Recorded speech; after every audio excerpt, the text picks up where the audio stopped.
Hello guys, आज की video में हम बात करेंगे क्लास 12 केमिस्ट्री के ऊपर।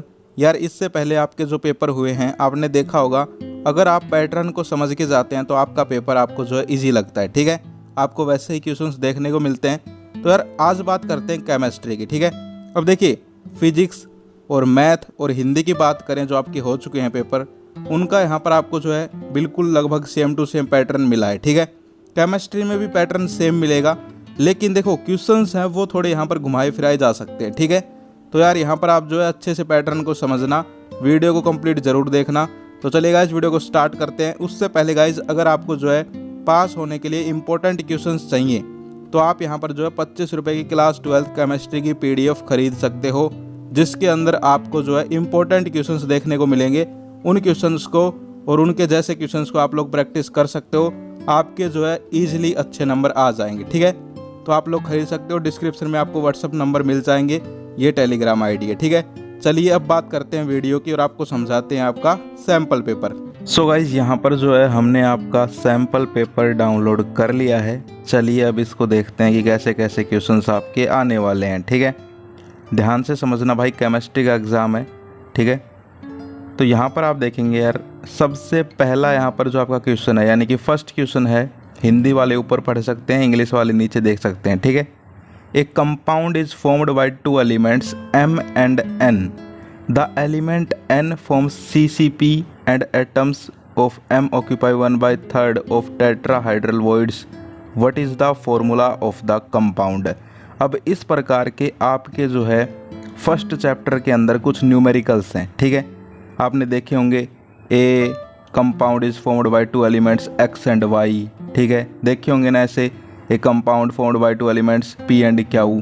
तो इस प्रकार के जिसके अंदर यहाँ पर जो है कंपाउंड का जिक्र होगा और आपसे जो है कंपाउंड का फॉर्मूला पूछा जाएगा। ठीक है, तो इस प्रकार के न्यूमेरिकल्स आपके जो है पूछे जा सकते हैं। समझ गए, यानी कि फर्स्ट क्वेश्चन जो है फर्स्ट चैप्टर से आपको जो है इस प्रकार का एक न्यूमेरिकल देखने को मिल सकता है 99%। अब 1% जो है ये चेंज हो सकता है, और चेंज होकर क्या आएगा वो भी सुन लो। ठीक है, 99% तो यही आएगा। ठीक है, बस यहाँ पर चेंज क्या होगा, MN दे रखा है, वहाँ पर XY दे देंगे, PQ दे देंगे, और यहाँ पर 1/3 है, ये वैल्यू बदल देंगे, 1/8 कर देंगे, 1/4 कर देंगे, और आपसे कंपाउंड पूछ लेंगे। तो अगर आपको ये क्वेश्चन आ गया, आपने ये प्रैक्टिस कर लिया, तो आप वो भी कर दोगे। ठीक है, अब 1% पॉसिबिलिटी है कि थोड़ा चेंज हो जाए, और चेंज होकर क्या होगा, यहाँ पर आपसे जो है स्कोट की या फ्रैंकल डिफेक्ट के बारे में भी पूछा जा सकता है, उनका डिफरेंस भी पूछा जा सकता है, क्योंकि वो इम्पोर्टेंट है। ठीक है, समझ गए, तो ये क्वेश्चन आप कर लेना 2। ठीक है, समझ गए। अब हम आगे चलते हैं। क्वेश्चन नंबर 2 जो है गाइज, वो यहाँ पर आप देखिए, क्वेश्चन नंबर 2 है वो फिर से एक न्यूमेरिकल है। ठीक है, फर्स्ट वाला भी न्यूमेरिकल था, सेकंड क्वेश्चन भी न्यूमेरिकल है, सेकंड यूनिट से है, सॉल्यूशन से। ठीक है, अब इस टाइप के जितने भी क्वेश्चंस है, अब ये किस टाइप का है वो देखो। यहाँ पर आपसे पूछी गई है what should be the molarity, यानी कि आपके जो कंसंट्रेशन टर्म्स हैं जैसे कि नॉर्मलिटी, मोलैरिटी, मोलैलिटी, उनको यहाँ पर जो है उनके बारे में पूछा जाएगा। ठीक है, तो उनके यहाँ पर जो रिलेटेड न्यूमेरिकल्स हैं वो आपको सारे के सारे प्रैक्टिस करने हैं। समझ गए, यानी कि आपके पेपर में सेकंड क्वेश्चन आएगा सॉल्यूशन यूनिट से, जिसमें यहाँ पर आपकी जो कंसंट्रेशन टर्म्स होती हैं केमिस्ट्री में आपने पढ़ी होंगी, मोलिकुलरिटी हो गई, मोलरिटी हो गई, ठीक है, मोलरिटी हो गई, नॉर्मलिटी हो गई, PPM हो गया, इनके बारे में जो है आपसे कैलकुलेशन करवाई जाएगी। तो आप जो है इस प्रकार के न्यूमेरिकल्स पढ़ सकते हो। ठीक है, पैटर्न समझ जाओ, जैसा कि अब तक जितने भी पेपर तुमने दिए हैं देखा होगा, जो मैंने आपको पैटर्न बताया है बिल्कुल वही आते हैं ना, बस वैल्यू चेंज होती है, डिजिट चेंज होती है, पेपर का पैटर्न वही रहता है, क्वेश्चंस की यहाँ पर जो है लैंग्वेज पैटर्न वही रहता है। ठीक है, क्वेश्चन नंबर 3 फिर से न्यूमेरिकल। अब देखो एक चीज़ यहीं से पकड़ जाओ, आपका जो एग्जामिनर था जिसने यहाँ पर आपके ये बनाए हैं, वो यार आपका जो है न्यूमेरिकल में इंटरेस्ट रखता है। ठीक है, कहीं ना कहीं उसको न्यूमेरिकल्स पसंद थे, उसने सारे के सारे न्यूमेरिकल्स ही डाल दिए मुझे लगता है। ठीक है, क्योंकि क्वेश्चन नंबर 3 है वो भी न्यूमेरिकल है। ठीक है, अब यहाँ पर इस टाइप के जो न्यूमेरिकल्स है जिसके अंदर यहाँ पर आपका मास जो है कैलकुलेट करवाया जाता है किसी भी कंपाउंड का, तो वो आपको सारे के सारे यहाँ पर करने हैं। ठीक है, जैसा कि आपने देखा होगा कुछ क्वेश्चंस है, calculate the mass of urea dissolved in this. ठीक है, तो इस प्रकार के सारे क्वेश्चंस आपको जो है प्रैक्टिस करने हैं। अब हम आगे चलते हैं guys. Question number 4। Question number 4 जो फिर से एक न्यूमेरिकल के टाइप का ही है, ठीक है। यानी कि भाई न्यूमेरिकल जो है वो कहीं ना कहीं आपके पेपर में आपको ज़्यादा देखने को मिल सकते हैं, क्योंकि यार आपका जो एग्जामिनर था जिसने यहाँ पर ये बनाए होंगे सैम्पल पेपर, क्वेश्चन पेपर, वो यहाँ पर जो है मुझे लगता है न्यूमेरिकल उसको ज़्यादा पसंद थे, ठीक है। तो यहाँ पर calculate the half life of A first order reaction from rate constant ये दे दिया है, ठीक है। तो ऐसा ही न्यूमेरिकल आप लोग यहाँ से जो है कर सकते हो प्रैक्टिस कि भाई जिसमें हाफ लाइफ जो है यहाँ पर कैलकुलेट करवाई गई हो, फर्स्ट ऑर्डर की यहाँ पर जो है आप पढ़ सकते हो, 0 ऑर्डर का कर सकते हो, सेकंड ऑर्डर का कर सकते हो, ठीक है, समझ गए। इसके बाद क्वेश्चन नंबर 5 जो है गाइज वो यहाँ पर आपसे जो है एक डायरेक्ट रिएक्शन पूछी गई है, नेम रिएक्शन जिसको हम बोलते हैं होफमैन ब्रोमाइड डिग्रेडेशन रिएक्शन, ठीक है। तो यार आपको जो है अब मैं कुछ रिएक्शंस बता देता हूँ बोलकर, इनको ध्यान से सुनना है या फिर नोट कर लो। ये जो है आपके पेपर में पूछी जा सकती हैं 99%, ठीक है। सैंडमेयर हो गई, होफमैन ब्रोमाइड तो यहाँ पर पूछ ली, इसके अलावा कैनिजारो हो गई, रायमंड टाइमन हो गई, वुड्स रिएक्शन हो गई, ठीक है, HVZ हो गई। तो ये कुछ रिएक्शंस हैं, और भी वीडियोस अभी आएंगी केमिस्ट्री के पेपर जब होगा उससे पहले, अभी तो बहुत टाइम है, आपको और भी वीडियोस मिलेगी जिसमें आपको सभी क्वेश्चंस मिल जाएंगे, ठीक है। और भी आपको टाइप्स बताऊंगा और भी आपको जो है डीपली समझाऊंगा, ठीक है। तो टेंशन मत लेना, पेपर आपका अच्छा जाएगा, ठीक है। तो ये जो रिएक्शंस बताई हैं इनको पढ़ लेना, ठीक है। रिएक्शन का क्वेश्चन यहाँ पर आपका आ सकता है। Question number 6। क्वेश्चन नंबर 6 है वो फिर से एक न्यूमेरिकल है। भाई कितने के न्यूमेरिकल डाल दिए यार इसने। क्वेश्चन नंबर 6 जो है वो न्यूमेरिकल है। ये न्यूमेरिकल मुझे लगता है कि आपका चेंज हो सकता है, यानी कि ये क्वेश्चन जो है वो थोड़ा बदल सकता है, ठीक है। जैसा कि आपने मैथ में देखा होगा कुछ क्वेश्चंस आपके बदले थे, तो ये क्वेश्चन जो है आपको जो है यहाँ पर प्रैक्टिस करना है। इसके अलावा इस चैप्टर के यहाँ पर कुछ और भी जो है इस टाइप के न्यूमेरिकल्स आप प्रैक्टिस कर लीजिए, साथ ही साथ इस चैप्टर के कुछ छोटे मोटे क्वेश्चंस आप प्रैक्टिस कर लीजिए, ठीक है। इलेक्ट्रोकेमिस्ट्री से है ये आई थिंक, हाँ, तो ये आप कर लेना, ठीक है। अब हम क्वेश्चन नंबर 7 की बात करते हैं। What is difference between multimolecular and macromolecular colloids, give one example of each.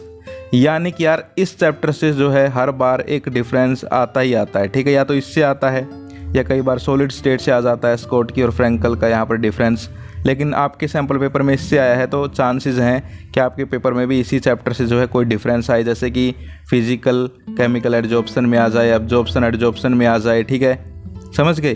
तो इस प्रकार के जितने भी इस चैप्टर के अंदर आपको डिफरेंस दिखते हैं वो आपको सारे के सारे पढ़ने हैं, ठीक है। इसके बाद क्वेश्चन नंबर 8 जो है गाइज वो यहाँ पर देखो यार, ट्रांजिशन एलिमेंट्स का क्वेश्चन है। मेरे यार फेवरेट हैं ट्रांजिशन एलिमेंट्स, ठीक है। ये चैप्टर मुझे बहुत अच्छा लगता था। ट्रांजिशन एलिमेंट्स जो होते हैं उनके बारे में आपको भाई पूरी की पूरी डीप स्टडी करनी है। ऐसा क्यों कह रहा हूँ, क्योंकि मैंने आपका सेकंड पार्ट भी देखा था, उसकी वीडियो भी आएगी, उसके अंदर भी कुछ यहाँ पर क्वेश्चंस मैंने देखे थे, ठीक है। यहाँ पर भी क्वेश्चंस हैं और 1-2 क्वेश्चंस आई थिंक आगे भी आएंगे अभी इसी वीडियो में। तो कहीं ना कहीं जो है ये जो है इम्पोर्टेंट है ट्रांजिशन एलिमेंट्स, इसके बारे में आप लोग अच्छे से पढ़ लेना, ठीक है। अब यहाँ पर देखो क्या क्वेश्चन आया है, explain giving reasons transition metals and their many compounds act as good catalyst. इसी टाइप के क्वेश्चन आएंगे। ट्रांजिशन एलिमेंट्स जो है वो यहाँ पर कलर्ड जो है क्यों होते हैं एक्सप्लेन करो, यानी कि जो एक्सप्लेनेशन वाले हैं ना, रीजन वाले क्वेश्चन, वो आपके ज़्यादातर पूछे जाएंगे इस टाइप के, ठीक है। या फिर आ सकता है कि भाई ट्रांजिशन एलिमेंट्स जो हैं वो इनमें से कौन कौन से हैं, ये भी पूछा जा सकता है। एक बार पूछा गया था, ठीक है, लेकिन बहुत कम चांस है कि अब की बार पूछा जाए, लेकिन एक बार पूछा गया था तो मैंने बता दिया है, ठीक है। तो ट्रांजिशन एलिमेंट्स के बारे में डीपली पढ़ोगे तभी आपको जो है यहाँ पर अच्छे से समझ में आ जाएगा, ठीक है। तो इस टाइप के जो है क्वेश्चन आप पढ़ लेना ट्रांजिशन एलिमेंट्स के, ठीक है, एक्सप्लेनेशन वाले कि भाई ये ऐसा क्यों है, ये ऐसा क्यों है, क्यों कहाँ, वो वाले क्वेश्चन, ठीक है। आगे चलते हैं, लंबी वीडियो हो जाएगी वरना। क्या होता है जब, व्हाट हैपन्स व्हेन। अभी इस टाइप के क्वेश्चन है, इनकी कोई शॉर्टकट ट्रिक नहीं है। देखो यार पागल बनाना तो भाई बहुत आसान है, लेकिन मैं आपको पागल नहीं बनाऊंगा। इनकी कोई शॉर्टकट ट्रिक नहीं है, ये आपको जो है पढ़ने पड़ेंगे, सीखने पड़ेंगे, ठीक है। और ये आपको याद होंगे किससे, जब आप जो है चैप्टर्स के यहाँ पर जो रिएक्शंस हैं उनके बारे में पढ़ोगे, ठीक है।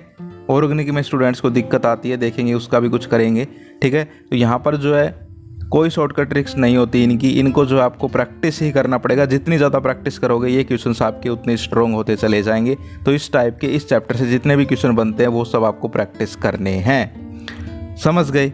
आगे चलते हैं। क्वेश्चन नंबर 10 जो है गाइज वो यहाँ पर जो है मैकेनिज्म पूछा गया है, hydration of ethene to yield ethanol. अब यार आपको जो है SN1 SN2 मैकेनिज्म जो है वो भी पूछा जा सकता है, मेरे को याद आ गया मैकेनिज्म नाम सुन के। तो SN1 SN2 मैकेनिज्म जो है वो आप अच्छे से पढ़ लेना, ठीक है। कोई भी आपसे एक जो है एक्सप्लेन करवाया जा सकता है, ठीक है, समझ गए। तो ये आप देख लेना इस टाइप के क्वेश्चंस और SN1 SN2, ठीक है। आगे चलते हैं guys. H2S is less acidic than H2TE, why. इस टाइप के क्वेश्चंस भी कई बार आते हैं केमिस्ट्री में कि भाई ये जो है लेस एसिडिक है, ये मोर एसिडिक है भाई, इसका मेल्टिंग पॉइंट हाई है, इसका लो है भाई, इसका यहाँ पर जो कलर्ड कंपाउंड्स है इसके नॉन कलर्ड भाई, ये जो है मोटा है ये पतला है भाई, ठीक है। यानी कि ये जो क्वेश्चंस होते हैं ना भाई वाले कि भाई ये ऐसा है, ये ऐसा है, क्यों। तो इस टाइप के जो क्वेश्चन है ये आपके पी ब्लॉक हो गया, ठीक है, या फिर कोऑर्डिनेशन कंपाउंड से तो आई थिंक आएगा नहीं लॉन्ग क्वेश्चन। इसके अलावा आपके जो ऑर्गेनिक होगी वहाँ से भी ये क्वेश्चंस उठाए जाते हैं, तो वहाँ से आपको ऐसे क्वेश्चंस पढ़ने हैं, ठीक है, समझ गए। क्वेश्चन नंबर 11 का ही सेकंड पार्ट है, mention the conditions required to maximize the yield of ammonia. अब यार अमोनिया के बारे में एक क्वेश्चन आपका आने वाला है, ठीक है, इससे बस ये समझ जाओ, और इस टाइप का कोई क्वेश्चन है ही नहीं, अमोनिया का क्वेश्चन आएगा यहाँ से, ठीक है, समझ गए। हाँ भाई ये आया काम का, describe anomalous behaviour of oxygen. अब यहाँ पर जो है आपका एनामोलस बिहेवियर पूछा जा सकता है, किसका, फ्लोरीन का भी, ठीक है, फ्लोरीन का एनामोलस बिहेवियर पूछा जा सकता है आपका, या फिर जो है सल्फर डिलीट हो गया है आपके उसमें सिलेबस में, एक बार चेक कर लेना, मुझे याद नहीं है, ठीक है, अगर है तो भाई उसका भी पूछा जा सकता है। नाइट्रोजन वो भी देख लेना है या नहीं है, ठीक है। तो ये 3 कंपाउंड मैंने बता दिए। ऑक्सीजन का तो यहाँ पूछ लिया सैम्पल पेपर में, तो सल्फर का, फ्लोरीन का, नाइट्रोजन का, ये जो आपके हैं, ठीक है, इनका पूछा जा सकता है, तो पढ़ लेना, ठीक है।